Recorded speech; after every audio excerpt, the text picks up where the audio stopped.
Happy Ugadi. So இன்றைக்கி வந்து பார்த்திங்கன்னா உகாதி செலிப்ரேஷன் அப்படி போயிட்டுருக்கு. காலையில் எழுந்திரிச்சு கொஞ்சமாக கேசரி செஞ்சு இட்லி செஞ்சு நாங்கள் வரைக்கும் சாப்பிட்டுட்டோம். அண்ட் சாமிக்கும் வந்து அப்படியே படைச்சாச்சு. ஸோ இப்போ வந்து ஆஃப்டர்நூன் என்னெல்லாம் பண்ணுறோம், ஈவினிங் என்னெல்லாம் பண்ணுறோங்கிறது அப்படியே ஒரு குட்டி வ்ளாக் பண்ணலாம் அப்படின்ட்டு தோணுச்சு. Let's see. அரிசி வேகுது, சாப்பாடுக்கு பால் வந்து வச்சுருக்கேன் பிரமன்னம் பண்ணுறதுக்கு. அதுக்கப்புறமா வந்து இதில் வந்து பருப்பு வச்சுருக்கேன். இப்போ மதியானத்துக்கு பார்த்திங்கன்னா சிக்கன் அண்ட் மட்டன் பண்ண போகிறேன். ஸோ அதனால் வேண்டி சிக்கன் அண்ட் மட்டன் இருக்குது இது உள்ள. So we going to do it. இது வந்து பார்த்திங்கன்னா பச்சரிசி ஊற வச்சுருக்கேன் ஃபார் பிரமன்னம். ஸோ பச்சரிசி ஊற வச்சு இதை வந்து பாலில் வந்து சமைக்கணும். சிக்கனில் வந்து பார்த்திங்கன்னா கொஞ்சம் மேரினேட் பண்ணி வச்சிடலாமேன்னு பார்த்தேன். ஸோ அதனால் வேண்டி இதில் தயிர், இது வந்து வீட்டில் செஞ்ச தயிர் தான். ஸோ அதுக்கப்புறமா இஞ்சி பூண்டு பேஸ்ட் போட்டிருக்கேன். அதுக்கப்புறமா வந்து மிளகாத்தூள், கொஞ்சம் வந்து உப்பு தேவையான அளவுக்கு வந்து போடுறேன். ஓகேவாங்க. இது வந்து இவ்வளவும் நம்ம செய்ய போகிறது கிடையாது. இதை வந்து என்ன பண்ண போகிறோன்னா நல்லா வந்து மிக்ஸ் பண்ணி விட்டுட்டு நமக்கு தேவையான அளவுக்கு, இப்போதைக்கு தேவையான அளவுக்கு நான் செய்கிறதுக்கு எடுத்து வச்சுருவேன். மீதி வந்து ஃப்ரீசரில் போட்டுருவேன். ஸோ எப்போ வேணுமோ அப்போ எடுத்து செஞ்சுக்கலாம். இது மட்டன்லேயும் வந்து சிக்கனில் என்னெல்லாம் மேரினேஷனுக்கு ஓட்டுமோ அதே தான். ரெண்டுமே வந்து ஒரு 1 ஹவர் ஊற வைக்கணும். வந்து பார்த்திங்கன்னா அந்த அறுசுவை இருக்கக்கூடிய அந்த பச்சடி, ஸோ மாங்காய் இருக்கும், இல்லை வந்து வேப்பிலையோட அந்த பூவு, வேப்பம்பூ, இதுதான் கிடைக்கிறதுக்கு ரொம்ப கஷ்டமாக இருந்தது. பட் எப்படியோ தேடி கண்டுபிடிச்சி எடுத்துட்டேன். அதுக்கப்புறம் வந்து புளி, கொஞ்சம் உப்பு, கொஞ்சம் காரத்துக்கு வந்து மிளகாய் தூள், இதெல்லாம் போட்டு கரைச்சி மாங்காயும் சேர்த்து வச்சுருக்கேன். இதுதான் வந்து ஸ்பெஷல் பச்சடி ஃபார் இந்த நம்ம தெலுங்கு வருஷப்பிறப்புக்கு உகாதிக்குன்னே வந்து செய்யக்கூடிய ஒரு பச்சடி. நம்ம வந்து இந்த பாலில் சாப்பாடு வந்து செஞ்சு போடுவோம் சொன்னோம்ல. ஸோ அதுக்காக வேண்டி பால் காஞ்சிடுச்சு. அதில் வந்து நம்ம இப்போ அரிசி எடுத்து போட்டுக்கிறோம்.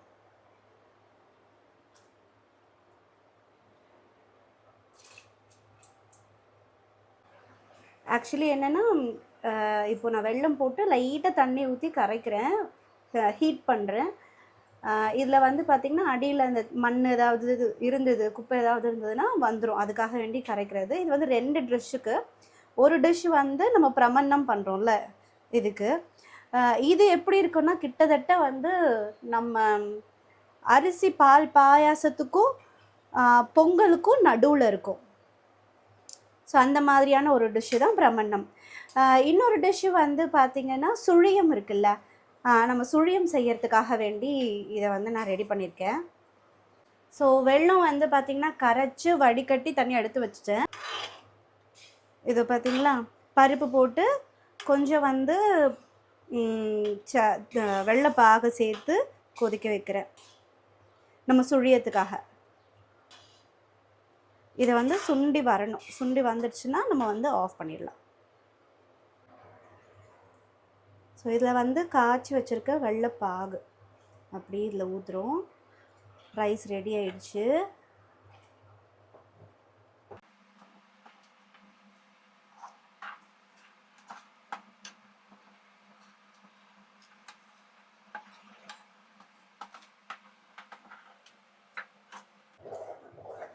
இந்த டைமில் வேணும்னா இன்னும் கொஞ்சம் பாலோ இல்லை சுட தண்ணியோ வந்து நம்ம ஆட் பண்ணிக்கலாம்.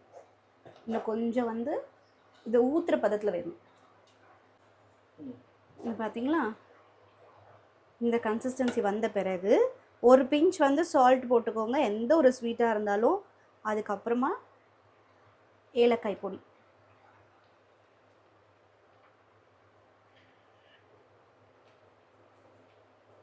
சூட்டோடவே அப்படியே போட்டு ஒரு கிண்டிட்டு டர்ன் ஆஃப். சுழியத்துக்கு வந்து இந்த பருப்பு நல்லா இந்த வெள்ளத்தோடு சேர்ந்து வந்துடுச்சு. ஸோ ஆஃப் பண்ணிவிட்டு அப்படியே ஃபேன் காற்றுல எடுத்துகிட்டு போய் வச்சிடலாம். கண்டினியூ எங்கடா அப்படியே தூக்க முடியலையே.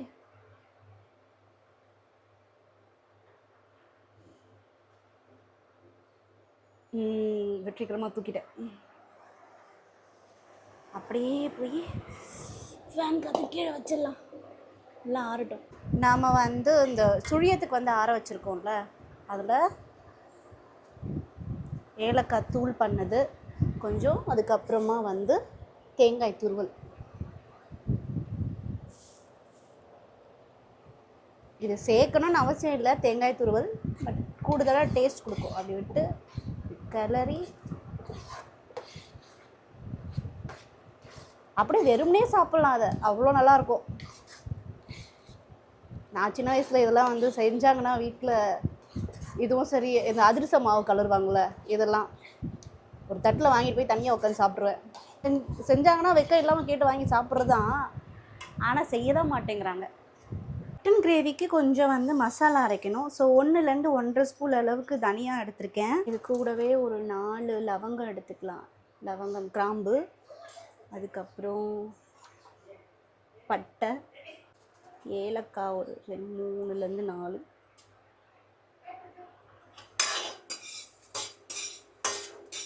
அப்புறமா வந்து சோம்பு ஒரு ஸ்பூன் அளவுக்கு,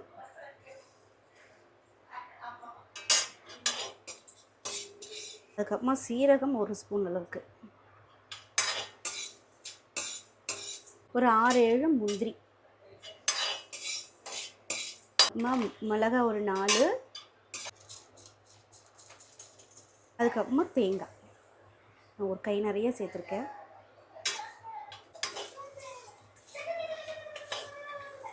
இந்த மசாலாவை அப்படியே ஆற வச்சு அரைக்க வேண்டியது தான்.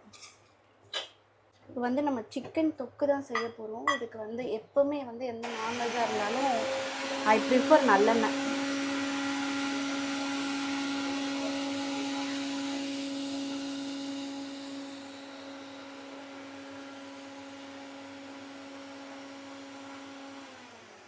ஒரு 2லேருந்து 3 டேபிள் ஸ்பூன் அளவுக்கு எண்ணெய் விட்டுக்கிட்டா போதுமானது. எண்ணெய் காயட்டும். எண்ணெய் காஞ்சிருச்சு. ஸோ இப்போ வந்து பட்டை, கொஞ்சம் வந்து 2 ஏலக்காய், 2 கிராம்பு, அதுக்கப்புறமா இந்த ஸ்டார் பூ இருக்குல்ல, அது ஒரு 2, அப்புறமா இது வரைக்கும் போட்டுட்டு வெங்காயம் போட்டு நல்லா வந்து கண்ணாடி பதத்துக்கு அடுத்த பதம் வரணும். வர வரைக்கும் நல்லா வந்து ஃப்ரை பண்ணணும். இதில் கருவேப்பிலை கொஞ்சம் சேர்த்துக்கிறேன். இதை ஒன்று வந்து நம்ம நல்லா கிள்ளி போடணும், இல்லைன்னா கசக்கி போடணும். அப்போ தான் நல்ல ஸ்மெல் வரும். பாருங்க, அந்த கோல்டு கலர் வர ஆரம்பிக்குதுல்ல, அப்போ நம்ம வந்து இதில் இஞ்சி பூண்டு பேஸ்ட் வந்து போடணும். நம்ம ஆல்ரெடி வந்து நம்ம மேரினேட் பண்ணி வச்சுருக்கோம்ல சிக்கன், அதுலேயும் இஞ்சி பூண்டு பேஸ்ட் வந்து போட்டிருக்கோம். இதில் வந்து பார்த்திங்கன்னா தனியாக ஒரு பீஸ் மட்டும் இருக்கும், லெக் பீஸு. இது வந்து பார்த்திங்கன்னா நம்ம சித்துக்காக வேண்டி கேட்டு வாங்கி தந்தது. ஸோ மேரினேட் பண்ணி வச்சிருந்தோம்ல, அப்படியே எடுத்து கொட்டிடலாம். ஸோ சிக்கன் வந்து போட்டு நல்லா பரட்டிட்டு நம்ம வந்து ஊற வச்சுருந்தோம்ல, அதிலேயே கொஞ்சம் தண்ணி ஊற்றி அப்படி இதில் சேர்த்தாச்சு. இந்த பெரிய சிக்கனை மட்டும் மட்டனோடு சேர்த்துடலாமான்னு ஒரு ஐடியா இருக்குது. ஹாஃப் குக் ஆனதுமே வந்து உப்பு காரம் இதெல்லாம் வந்து பார்த்துட்டு தேவையான அளவுக்கு சேர்த்துட்டு, அதுக்கப்புறம் கரம் மசாலா, இது வந்து நம்ம வீட்டில் ரெடி பண்ண மசாலா. ஸோ போட்டு நல்ல ஒரு பிரட்டி விட்டு சிம்மில் வச்சு மூடிடுவேன். அந்த சிங்கிள் லெக் பீஸ் இருந்ததுல, அது மட்டனோட சேர்த்துடலான்னு சொல்லி சேர்த்தாச்சு. இதுலேயே வந்து சிக்கன் வாங்கும்போது ஃப்ரீயாக இருந்தோன்னா பார்த்திங்கன்னா அந்த ஈரல்லாம் போட்டார். என்ன தான் நம்ம காசு கொடுத்து 1000 ரூபாய் 2000 ரூபான்னு வாங்கினாலும் அது கொத்தமல்லியில் கொஞ்சம் ஃப்ரீயாக தருவாங்க. அந்த மாதிரி கொஞ்சம் ஃப்ரீயாக கொடுக்கும்போது அதில் ஒரு சந்தோஷம் தான். I am going to do mutton. Yes, மட்டனுக்கு நிறைய எண்ணெய் வேண்டாம். சிக்கன் ஊற்றின அளவுக்கு எண்ணெய் மட்டனுக்கு தேவையில்லை. நேற்று அந்த பாய் கட் பண்ணி போடும்போதே நிறைய கொழுப்பில் இருந்தது. காஞ்சதுமே எதுவும் போட வேண்டாம், டேரெக்டாக நல்லா வந்து வதக்கிடணும்.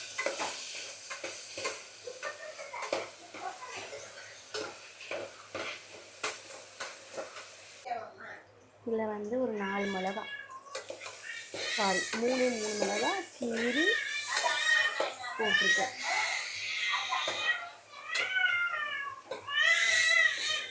இதில் இப்போ சாப்பிட்றதுக்கு இது புள்ளி என்ன அழுக கேட்குதா உங்களுக்கு குரல்? இஞ்சி பூண்டு பேஸ்ட்டு,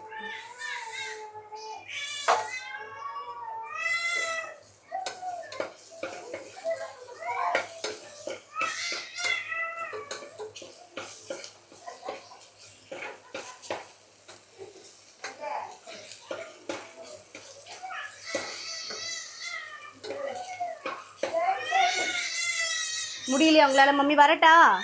ஹாய், இப்போ நானும் லக்ஷ்னாவும் சேர்ந்து குக் பண்ண போகிறோம். ஆக்சுவலி மட்டன் வந்து போட்டாச்சு, பெரட்டியாச்சு. இதில் வந்து நம்ம அரைச்சி வச்சுருக்க மசாலாவை சேர்த்துடலாம். ஓகே ஓகே லக்ஷனா, என்ன பார்க்குறீங்க? ஆறுது அரைச்சி வச்சுருக்க மசாலாவை நம்ம ஊற்றிடலாம்.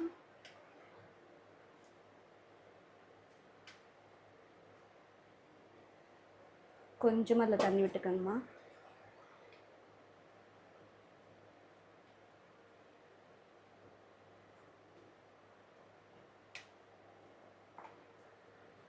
சிக்கன் வந்து ரெடி ஆகிடுச்சு. நம்ம மட்டன் வந்து ரெடி. நம்ம வந்து அப்படியே விசில் போட வேண்டியது தான். மூடி மூடி தம் போட்டாச்சு. சுழியத்துக்கு நான் இப்படி உருண்டை பிடிச்சி வச்சுக்கிட்டேன். இதுக்கு வந்து பேட்டர் அரிசி மாவும் அதுக்கப்புறம் வந்து கொஞ்சம் மைதா மாவும் கலந்து இப்படி வச்சுருக்கேன். இது எண்ணெய் காஞ்சதும் நம்ம வந்து இந்த உருண்டைகளை போட வேண்டியது தான்.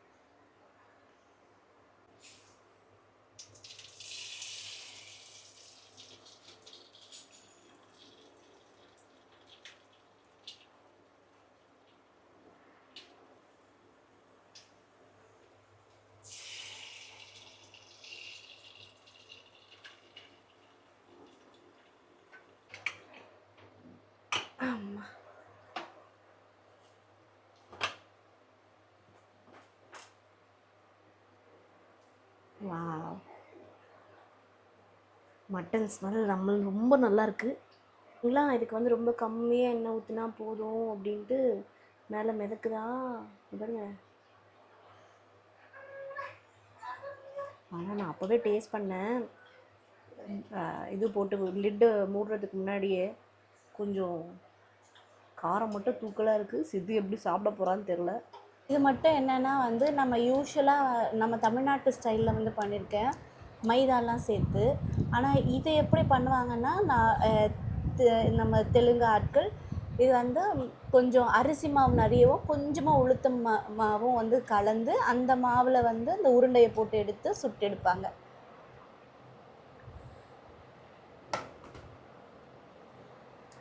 ஸ்வீட்டு மட்டும்தான் இறங்குது போலையே, சோறு இறங்கல, சிக்கன் இறங்கல.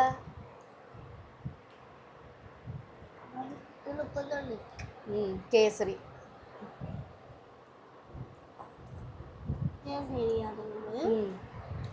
பரமன்னம்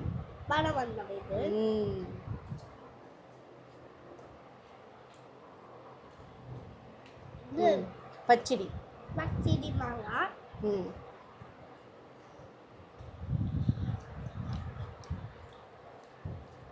சிக்கன் எப்படி கடிக்கணும்?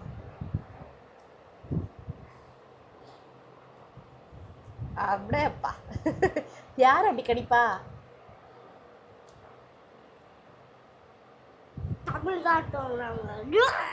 இல்ல, ராஜ்கிரண் தாத்தா. டிவிலலாம் பழைய படத்துல வருவார் அவரு, என்ன ராஜ்கிரண் ஒரு ஆக்டர், அழகாக கடிப்பார், அடி கடிப்பாரு. ஏன் சின்ன பிள்ளையா இருக்கும்போது உங்க அம்மா வச்சாங்களா? யாரம்மா? உங்க அம்மா தான் சின்ன பிள்ளையா இருக்குங்களா? இப்படி கடிச்சு சாப்பிட்றாரு அவர் டிவியில் வந்தாரா பாத்தியான்னு கேட்குறியா? அதுதான் எங்கள் அம்மா வச்சாங்களான்னு கேட்குறியா? ஆமாம். சின்ன புள்ளியா இருக்கும்போது ஆமாம், சின்ன பிள்ளையா இருக்கும்போது நான் உன்ன மாதிரி இருக்கும்போதே அவர் வந்து பயங்கர ஹீரோ. அவர் வந்து பீஸ் எடுத்து கடிச்சாருன்னு வச்சுக்கோயே, அதை பார்க்கறதுக்கே நிறைய பேர் இருப்பாங்க. இந்த மாதிரிலாம் அசிங்கமாக சாப்பிடவே மாட்டார் அவர். ஆமாம், அப்படி பீஸ் எடுத்தோமா வாயில் வச்சோமா கடிச்சோமான்னு இருப்பார். உகாதி இன்றே நிறைவடைந்தது. ஸோ இந்த மாதிரி தான் இந்த டிஷ் எல்லாம் செஞ்சு நல்லா சாப்பிட்டுட்டோம். ஈவினிங்க்கு பார்த்தீங்கன்னா வந்து இருக்கிறதுலையே இந்த எப்படியோ சுய உருண்டை இல்லை வந்து வடை ஏதாவது வந்து மிச்சம் மீந்ததுன்னா அதை வந்து ஈவினிங் ஸ்நாக்ஸ்க்கு வச்சு சாப்பிட்றது. குழம்புக எப்படியும் வந்து மிச்சம் மீறும், அதை வந்து இட்லி இல்லை தோசை ஊற்றி நைட்டுக்கு வச்சு சாப்பிட்டு முடிச்சிடணும். அவ்வளோதான் இன்னையோட நாள். Okay, happy Ugadi to you all. இதோட நான் அடுத்த வீடியோவில் வந்து மீட் பண்ணுறேன். பாய் பாய். பாய் சித்து. பாய்.